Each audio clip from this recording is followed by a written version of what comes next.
Okay, today's lesson and work is a little bit different than we've done in the past. Instead of a new video where you're filling out guided notes, you're just going to complete these 14 problems as practice. And then you have a practice quiz, which the questions on the practice quiz come from the worksheet. So if you've done this worksheet, you're going to input those answers and it'll give you some immediate feedback on how you're doing with that. Once you've practiced and you feel confident with what's on this worksheet and putting it into that practice quiz and getting a good score there, then what you'll do is take the actual quiz. So I will have you submit this just so that I can see it, but essentially your practice quiz will come off of these questions, so you'll be able to get some immediate feedback on how you're doing with it. So before we start into this, again, I'm going to do 4 of these problems as sort of the notes, but let's just review. Notice there's 2 sections on this worksheet, factoring the polynomial, and then one says factor each equation to solve. So notice these equations down here, they're set equal. Some terms on the left, some terms on the right. Up here, we're just practicing factoring, right? We're not actually solving for anything.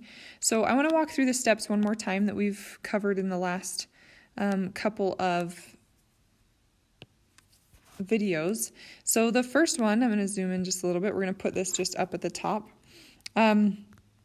This is like our steps to factoring, right? And the first thing we always said is just make sure that we write it in standard form. Oh, I guess I should, maybe I'll put number 1. Write in standard form. If you do that, then when you're factoring like a trinomial and other things, you'll be able to have your terms in the right order. It'll be a little bit easier to use all the patterns that we've talked about. Number 2, you're always going to factor out a GCF, okay? Now that's if there is one. And when you do that, right, we pull that or divide that greatest common factor out, and then whatever's left goes back into the parentheses. So the thing that divides out of everything comes out here, we divide it out, and then we can always check to see that we did that correctly by thinking, if I were to multiply this back in, would I get that original expression?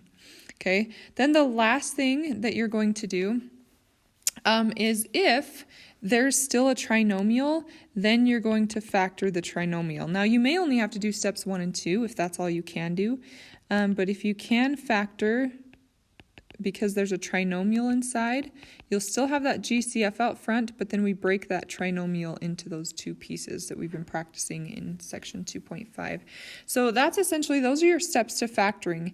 Now if it says solve, this is the only time that you're going to kind of add a last step and a first step. So when it says to solve, this is going to be really weird, but you always want to make sure, oh no, it won't write on my paper. Let's put it over here. Step number like 0 that comes very, very first is always set the equation equal to 0. So you always want to set it equal to 0. In other words, you're going to move all terms, and you do that through addition and subtraction to one side of the equal sign. Okay. Once you've done that, then you just factor. Everything we've practiced that's written in the purple, write in standard form, factor out the GCF, factor the trinomial, and then also it adds like a step 4. So then you just identify the solutions. Right? And this is the only time if it says solve that I write x equals and x equals. So you use whatever you got in your factor form, and then you actually can solve. Okay? You only do that if it asks you to solve. Otherwise, you're just factoring. So on numbers 1 through 8, we're just factoring. So I'm going to do those in purple. So again, I'm going to walk through the steps. Step number 1, write in standard form. Now notice on number 2, I have 4x squared minus 140 plus 8x. That x term is supposed to go in the middle, right, to be in standard form. So the first thing we're going to do is we're going to rewrite it so that the x is in the middle. And remember, the signs go with the terms. So if that's a negative 140 while it's in the middle, it's still a negative 140 at the end. Once we're in that form, notice our step number 2 says factor out the greatest common factor. So notice that all of those numbers are even numbers, right? They can all be divided by 2, but even more than that, it looks like they can all be divided by 4. So we're going to look at this and divide each of those by 4, starting with the first value, and go ahead and put the 4 out front, right? We don't want to lose track of the 4. So if we divide a 4 out of that first term, we just have x squared. If we divide a 4 out of 8x, then we're going to have 2x. And if we take 140 and divide it by 4, we end up getting a negative 35. Okay. Again, notice now we have a trinomial. So this one we do need to do step number 3. So we're going to go 4, and then we're going to break down this trinomial. So if we break down the first piece, right, we've got x squared. We know that that breaks into x and x. Notice here that the 35 is negative, right? So this negative means that these are going to be different signs. One is positive and one is negative. So I know that that's going to happen there. And then I'm going to look for factors of negative 35. So things that multiply to negative 35 would be 1 and 35, one of them being negative, 5 and 7.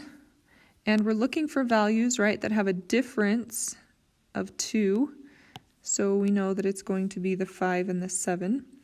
And we want it to be a positive 2, so let's make the smaller number negative. So if we were to do negative 5 plus 7, right, that would give us that negative 2 that we want. So we're going to put the 5 with this negative sign and the 7 with the positive sign. Now it just said to factor, so we're done. Once we have it in that form, we are completely done. Very good.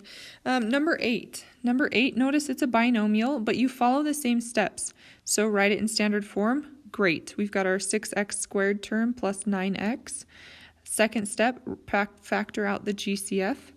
So it looks like both of these terms can be divided by 3. It looks like they can also be divided by x. They both have an x to give. So when we factor that out, right, 6 divided by 3 is 2, and if I have x squared and I divide out an x, I still have an x there. And then if I divide this term by 3x, that gives me plus 3, and those x's cancel. So this right here would be my factored form. Now again, notice that this just left a binomial, right? I can't continue to factor that piece right there. It is a linear factor. I do want to add one example really quickly off to the side here. If I were to call this, well, it doesn't matter. Just another example though. We did some like this on the homework, and I think they were the most missed type of question. It's similar to number 5 actually, but 9m to the 4th plus, let's say, 6m to the 3rd. So this is actually very similar to the one we just looked at. It's in standard form, so we're good there. We go to step number 2, factor out the GCF. The greatest common factor here again is 3, but if you notice, this guy has m to the 4th, this one has m to the 3rd. So if this guy has 4 m's, this one has 3, notice that they have 3 in common. So when I pull a factor out, I'm not just going to pull out one of the m's, I'm going to pull all 3 m's out. That's how I take out the greatest common factor. So when I do that, if I divide this first piece by 3m cubed, 9 divided by 3 is 3, and if I have 4 m's and I divide out 3 of them, I'm just going to have 1 m left in there. Then if I divide the second piece by 3m cubed, again 6 divided by 3 is 2, and those m cubes, I pulled all of them out, they go away. So we want to take out the greatest common factor. And if there's more variables that we can pull out than just one of them, we'll pull out as many as we can. Okay, then the second section asks us to solve. So again, we're going to follow those same steps, but remember we put at the beginning a step 0, and step 0 is move all the terms to one side of the equation, right? Set it equal to 0, and then we'll put it in standard form and do all of the other steps. So on this one, we're going to start by setting it equal to 0. Now if 84 is on the right side of the equation, in order to move it, I have to subtract 84 to both sides of the equation, right? Now remember the equation or the equal sign just continues down forward. So that goes away, which leaves 0 on this side. And it's already in standard form if I just put that 84 at the end. So I've got 7a squared plus 28a minus the 84. Okay, then we ask the question, is there a greatest common factor? So we're now on step 2, and it looks to me like 7 divides out of all of these. So we are going to divide out a 7. Again, that equals 0 is just going to come down, and let's divide a 7 out of each of these. So we get a squared plus 28 divided by 7 is 4, and there's still an a there with that one. And negative 84 divided by 7 gives us a negative 12. Okay, again, greatest common factor. Now, if we're still following our steps, remember that step number 3 up here was to factor the trinomial if you can. So we're going to do that, and then we'll state the solutions. So we're going to factor this trinomial into 2 pieces so that we can then solve it and state the solution. So a squared splits up nicely to a and a. And then we need to find some factors of 12. Now notice that's a negative 12, so I want a difference of the middle term, and our middle term here is 4. So we're going to find maybe like 3 and 4, they multiply to 12, but they have a difference of 1. 3 and 4 are only one number apart, so that wouldn't work. 2 times 6, they have a difference of 4. So as long as the 2 is the negative, 6 minus 2 would give me that positive 4. So I'm going to put in a negative 2 and a positive 6. Now it's all factored, and we like it that way because it allows us to solve, right? 7, this won't affect our solutions at all, but we ask what values of a would make each of the pieces 0. So we say what value of a here? Well, a positive 2 minus 2 would be 0. So one of our solutions is positive 2. And the other solution, we ask what plus 6 would equal 0. And in that case, it would be a negative 6. So opposite there. Okay. Number 14. So similar idea.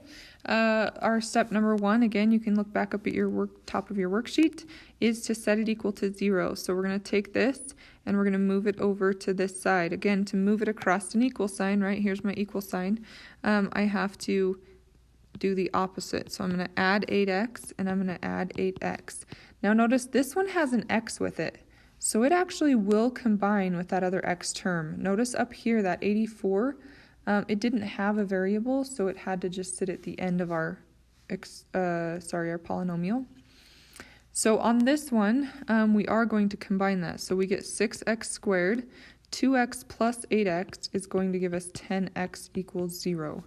Now notice this one only has 2 terms. It looks a little bit different, but we follow the same steps. We ask, now that we have it equal to 0, is there a greatest common factor? Well, again, 6 and 10 are both even numbers, so they can be divided by 2. And notice that they both have x's with them. Because we don't have that third term that doesn't have a variable, we can actually pull out an x. So if we divide out 2x from each term, that would leave us with 3 on the first one, and x squared divided by x is just another x. And then we have 10x divided by 2x gives us 5. So again, we state our solutions, right? This one asked us to solve, so we're not done yet. The 2, again, won't ever be 0, but we said if we have an x out front, if he's 0, that works, right? Because he would 0 out all the pieces there. So there's one solution. And the other solution comes from our second piece right here, the 3x plus 5. And again, if you can't tell immediately what it would be, we just say, okay, we take this little piece and say what would make him equal 0, and we solve. We minus the 5, we get a negative 5, divide the 3, and x would be equal to negative 5/3. So there's the 2 solutions on that. So as you go through this, again, it's just important that we're really ingraining those steps into our mind. So if it's a solving problem, we need to set it equal to 0. And then we write it in standard form because that allows us to then factor out a greatest common factor and factor the trinomial if we need to. And then lastly, if it asks us to solve, we state those solutions. Again, work through each of these problems, and then you'll jump on and do the practice quiz. And the practice quiz will allow you to take it as many times as you need to. But again, I would just go back and redo the problem on your worksheet if you're struggling with it. And then you'll just submit this worksheet as you finish your practice quiz, and then take the actual quiz. You are allowed to use notes if you have notes you want to use on your quiz. But again, those steps might be the most helpful.